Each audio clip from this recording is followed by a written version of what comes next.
O governo tem que resolver a instituição caminhoneta ne betula sa cesta básica durante tinan rihun rua senoloresensia to tinan rihun rua ronoloresintolo. Representante povo e uma fucum Parlamento Nacional, deputada Veneranda Lemos, declara assunto né e plenária Parlamento Nacional terça-feira semana né. Nia considera oitavo governo lá e a capacidade de executar serviço. A governo está atenção por célula lá é uma minha caminhoneta de betula cesta básica desde 2019 até a data final cedo. E daí acontece no município de Botão. Deve favorita mandato do outro ano apareceu no São Sermão. Ele usa de emaninha sessão e depois lá tem selo usa pela São Barbara.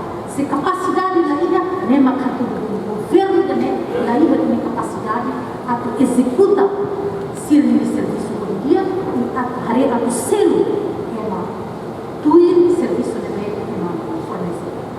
Deputada Fretelin Josefa Ferreira esclarece, caminhoneta ne betula sasan cesta básica, lá os governo macato selo, mas be companhia mac selo, tamba governo selo companhia. Yang governo mac selo. Senhor presidente, carreta ne bela selo ne lá os governo macato selo. Mas be companhia mac tem selo.